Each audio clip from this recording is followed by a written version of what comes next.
I'm a black girl that came from Cabrini Green. Actually, I was born in Chicago, and we moved actually to the suburbs, Harvey here. At that time, it was a rural area. And my parents had 9 children. So we were poor. And so during those times, especially out here, and black girls, black wasn't beautiful back then. And so being, I think, rejected, disenfranchised, so how I dealt with, as opposed to anger or resentment as a result of the rejection, is understanding those who are disenfranchised and how it hurts. I converted to Islam when I was 17 years of age. I was in college at the time. That was during the civil rights / black nationalist movement. And that's when black became beautiful, and black people began we needed to educate our community so that they can empower themselves. And actually came through under the Ahmadiyya Muslims, and then moved into, when Imam Muhammad became the leader of the Nation of Islam and brought them into Sunni Islam.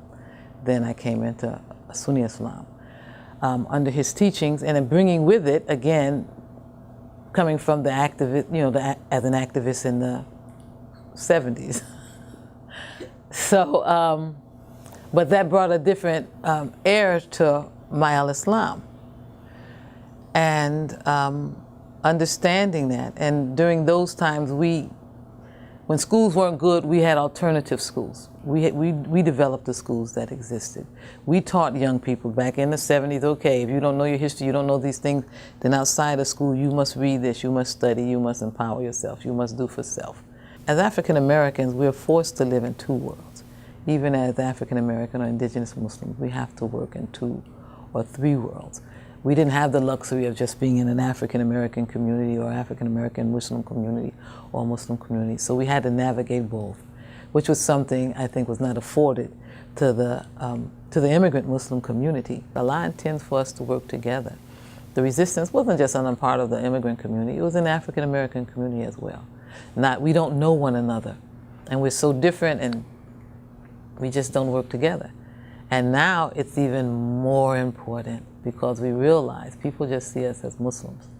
And because of our absence from the main space, we have been marginalized, and people have prejudice and misconceived ideas about who Muslims are, and no one, and I learned that as an African American going to schools where there weren't African Americans. The only way for them to know who I am was for me to be in that space and to tell them who I am, and to be comfortable enough and strong enough in terms of my own identity to share. And in my experience, that it's out of ignorance. The racism, the discrimination, it's out of ignorance.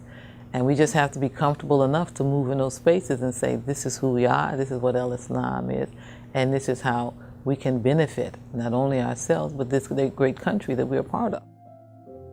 I always say I come from a mixed family. My mother came from a very religious family out here in Harvey. Her mother founded the first church, and her brother, they were educated, religious leaders and so forth. And my father comes from 39th Street. Going back to those faith teachings, although she was the youngest in a very religious family, she raised us in religious freedom. We had to know God, and we had to go to church, but we had the freedom to explore and learn and know and understand. She totally devoted herself to helping others. So she would be my role model, and I'm sure her mother was hers, and part of our understanding in terms of our great aunts and grandparents. There were women who came from slavery, and after slavery, they returned to the South and they opened schools and they taught others to read. So the women, my mother, my grandmother, they're my role models. And so, as they say, to whom much is given, much is expected. And so we're expected not only to do for ourselves, but to do for others. I would like to thank all of the believing women who have stepped outside of their comfort zone to sacrifice their comfort, and even some things in terms of their personal health and well-being, for those who cannot speak for themselves or do things for themselves.